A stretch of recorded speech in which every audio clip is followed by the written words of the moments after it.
It was our first adventure together. Just me and Jamie, setting off into the deep, winding trails of the mountains. We had talked about this for months, getting out of the city, breathing fresh air, and seeing something different. I remember the excitement bubbling up as we drove through the quiet roads, pine trees growing thicker on both sides, the air cooler and fresher the further we went.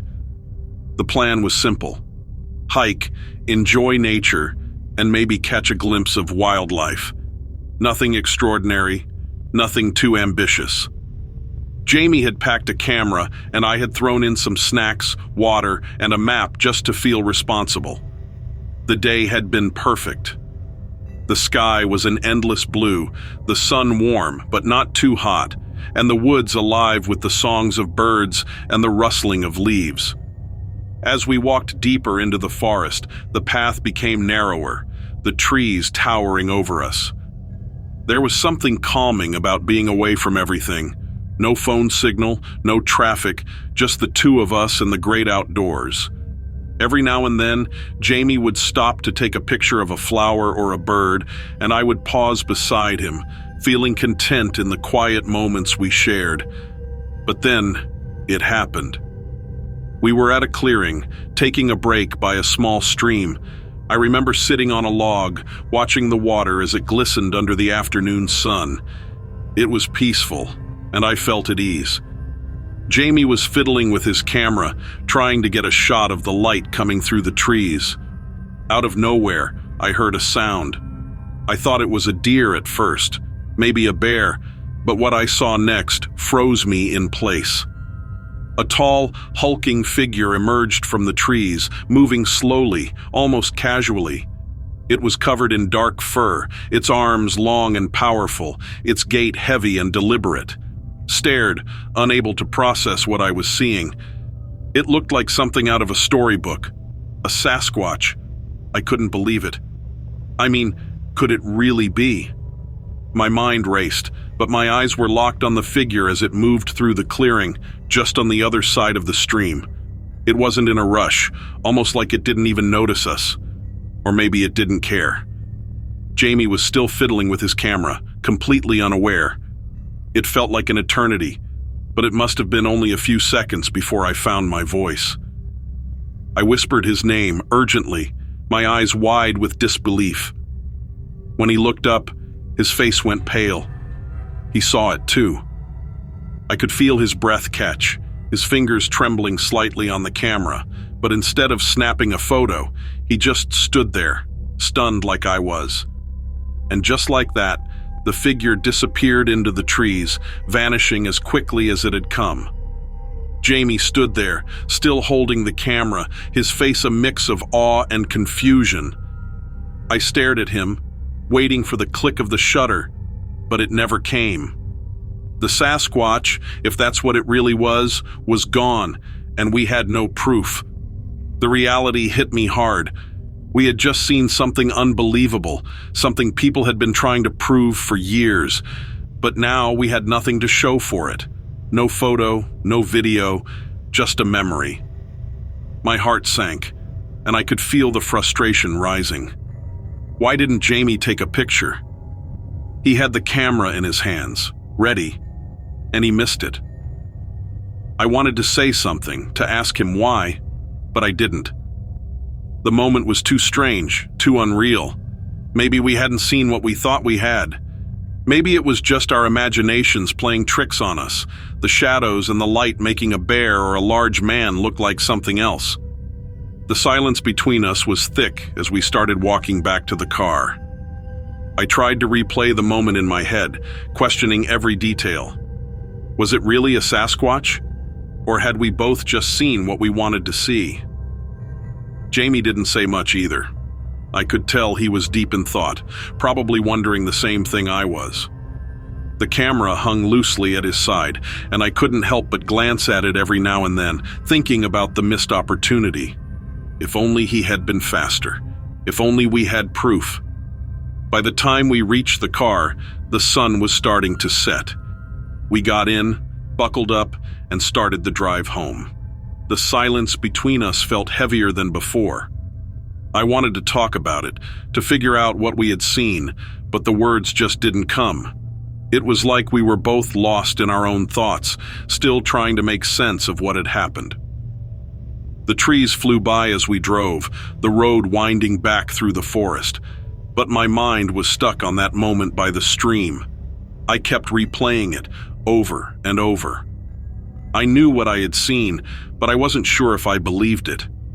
Could it really have been a Sasquatch, or was it just wishful thinking? I glanced at Jamie, wondering what he was thinking. Was he kicking himself for not taking the picture? Did he believe what we had seen? I couldn't tell. He looked calm, but I could see the tension in his shoulders, the way his hands gripped the steering wheel a little tighter than usual. We didn't speak for most of the ride home. It wasn't that we were angry at each other. There was just too much going on in our heads. The whole day had been perfect until that moment, and now it felt like we had stumbled into something we weren't prepared for. Jamie gave me a small smile as we stepped out of the car, and I knew he was feeling the same way. We had shared something unforgettable, even if we weren't sure what it was. And maybe, just maybe, that was enough.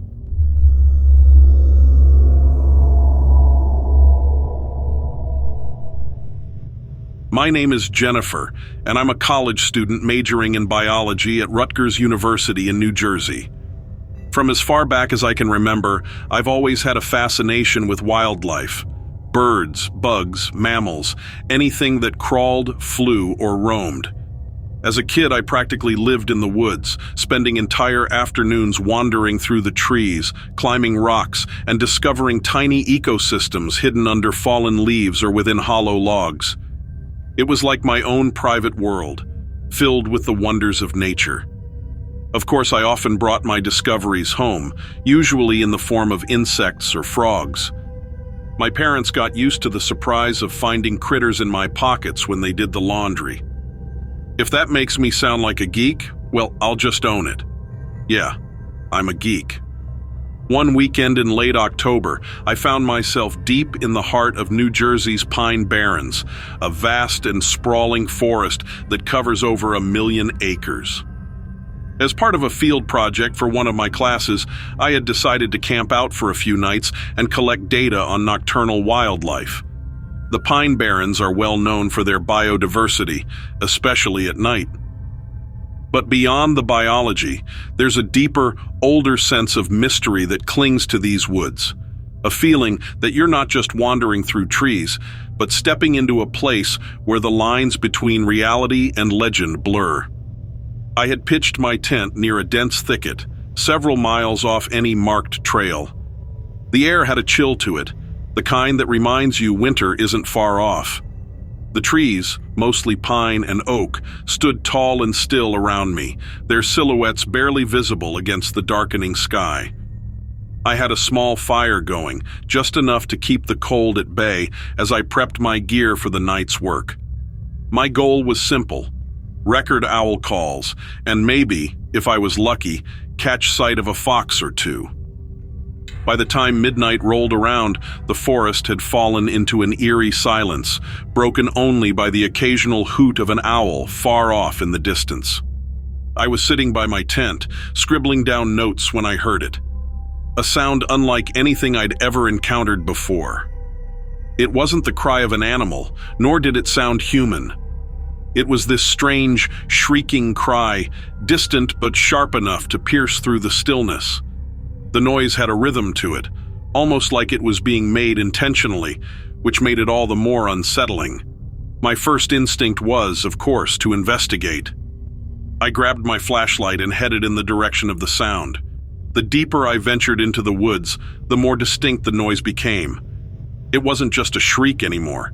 It was like a wail, low and guttural, rising and falling in a way that made my skin prickle. Each step I took seemed to amplify the silence around me, my boots crunching on the dry leaves like thunder in the still night. I soon found myself in a small clearing bathed in moonlight, and that's when I saw it. Standing in the center of the clearing was a creature unlike anything I had ever seen, or even imagined.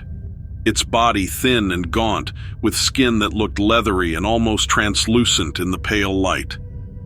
But the most striking thing about it was its head that's too large for its body, with glowing eyes that reflected the moonlight like a cat's. And then there were its wings, large and bat-like, folded neatly against its back, giving it an otherworldly appearance. I froze. Not out of fear, though my heart was racing, but out of sheer disbelief. My mind scrambled to make sense of what I was seeing. Could this be the Jersey Devil, the infamous creature of local legend? The rational part of me wanted to laugh at the idea. The Jersey Devil was just a myth, right? A tall tale told to scare campers and keep kids from wandering too far into the woods. But there it was, standing no more than 30 yards away from me, its eyes fixed on mine. The creature didn't move right away.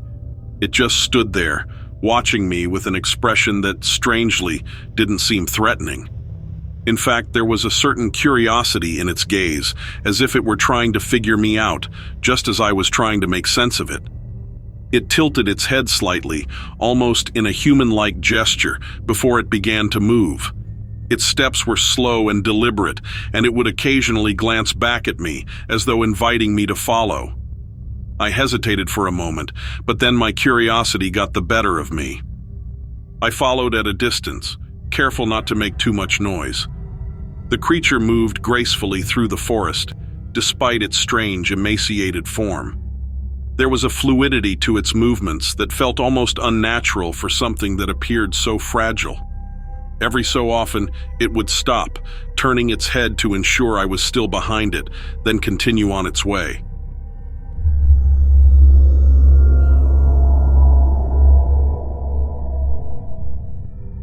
I remember the day clearly. It was April 1st, 2004, when I first read about Bissy. I had always been fascinated by cryptids, those mysterious creatures said to exist in hidden corners of the world. Some people believed in them, others laughed them off. But whether they were real or not, cryptids captured the imagination, and this story was no different. The post appeared on a cryptid enthusiasts exchange site, a place where people from all over the world shared tales of strange creatures. That day, a person wrote about an experience his father had near Lake Biwa in Japan. The father, along with a few friends, had been out by the lake when they saw something that left them speechless. It was a giant snake-like creature that slithered out of the water and crawled onto the shore. The description was detailed enough to paint a vivid picture. A massive, long body, dark scales glistening in the moonlight, and eyes that seemed to glow. This was unlike anything they had ever seen before. I sat there, staring at the screen, trying to imagine what it must have felt like to witness such a sight. It was easy to get lost in the wonder of it all, but there was one thing that made me pause. The date. April Fool's Day. Could this be a joke? A prank made to fool people like me who wanted to believe in the unknown? I wasn't the only one wondering. Other users on the site chimed in, some expressing excitement at the idea of a new cryptid, while others were skeptical, pointing out that the story's timing seemed suspicious. Soon, the creature was given a name. Bissy, after Lake Biwa, the largest freshwater lake in Japan. Over the next few weeks, I found myself returning to the site, eager to see if anyone else had spotted Bissy. While some claimed they had seen strange ripples in the water or unusual shadows beneath the surface, nothing concrete came to light. Still, the legend grew, fueled by people's curiosity and imagination. Bissy became one of those cryptids that hovered between reality and fantasy, where anything was possible, yet nothing was proven. I thought a lot about the man who posted the story. He said it was something his father had told him. Had his father really seen this creature? Or was it just a story, perhaps told in good humor, or as a way to bond with his son over something exciting? It made me think about how stories like these get passed down. Maybe his father wanted to share a moment of wonder with him, or perhaps he simply enjoyed weaving a good tale. Whether the story was true or not, it stuck with me. I wondered what it would be like to be there, on the shore of Lake Biwa, witnessing a massive creature emerging from the depths. In my mind, I could see the water rippling as Bissy's form broke the surface. The quiet night suddenly filled with the sound of something large moving through the water, the air thick with tension as the creature slowly made its way onto land. The ground would tremble as its weight shifted, and the sight of its enormous body, slithering and twisting, would leave anyone frozen in awe or fear. Even though no real evidence of Bissy has ever surfaced, the idea of it became real in my imagination. Cryptids, whether proven or not, represent the mysteries of the world, those things that remain unexplained. We live in a time where science and technology can explain so much, but cryptids remind us that there are still wonders we may never fully understand. Bissy, to me, became a symbol of that wonder. There could still be creatures hiding in the shadows, waiting to be discovered. It also reminded me of the power of storytelling, how one person's tale, whether true or imagined, can spark the curiosity and imagination of others. Maybe Bissy is real, lurking in the depths of Lake Biwa, waiting for the right moment to reveal itself to the world.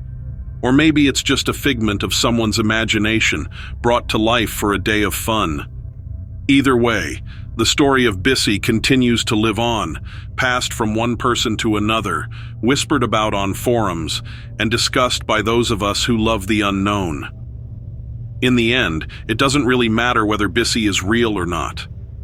What matters is that the story made me, and so many others, think, wonder, and imagine. And in a world that often feels too grounded in reality, that kind of wonder is a gift. Bissy may never crawl out of Lake Biwa again, but the legend will continue to slither through the minds of those who choose to believe, even if just for a moment, in the impossible.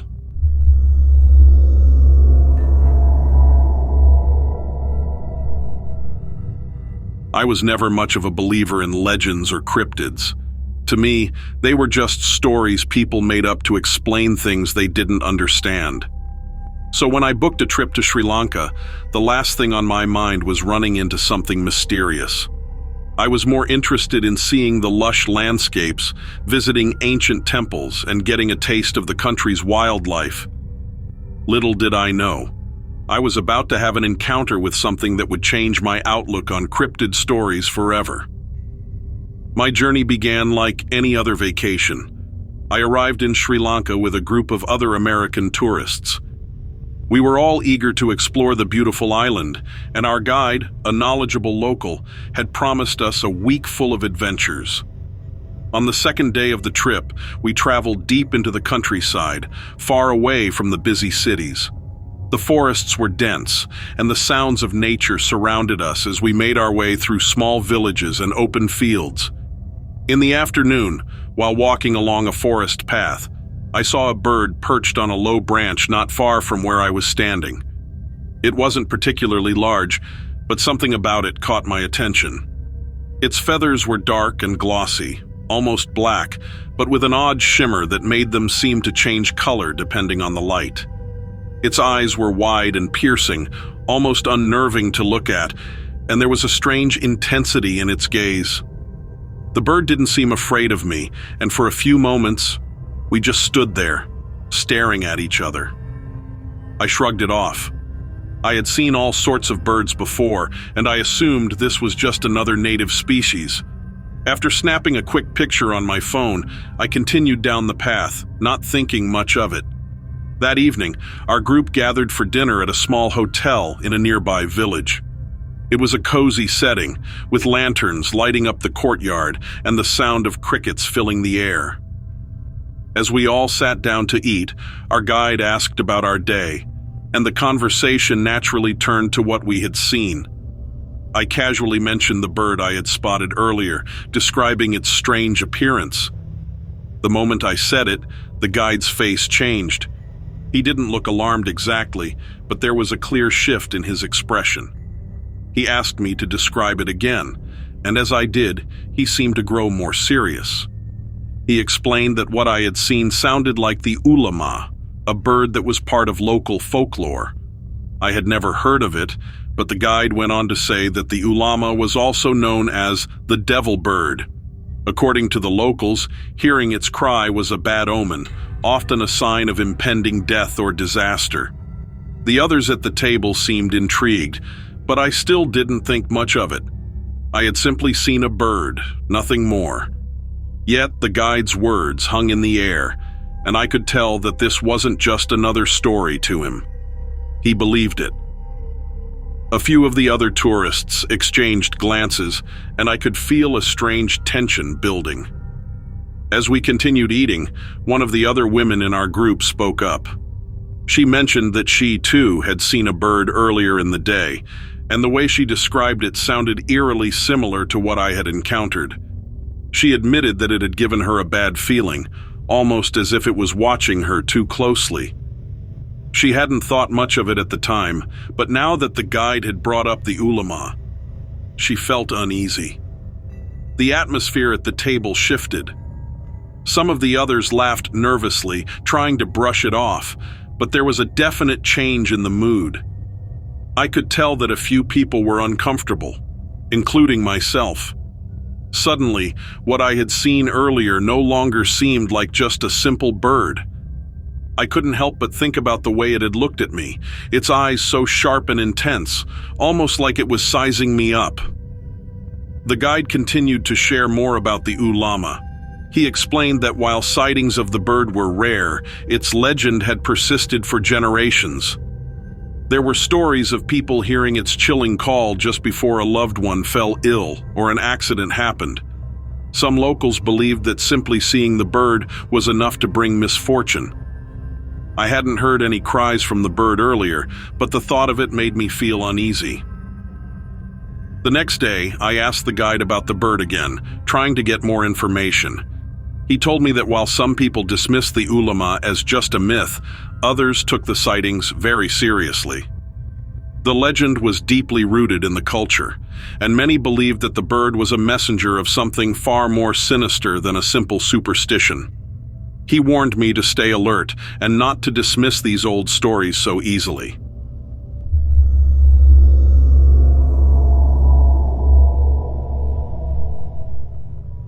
I moved into the small cottage with my cat, Shadow.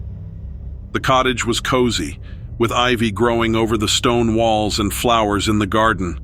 It felt peaceful, but next to it stood an old, abandoned chapel.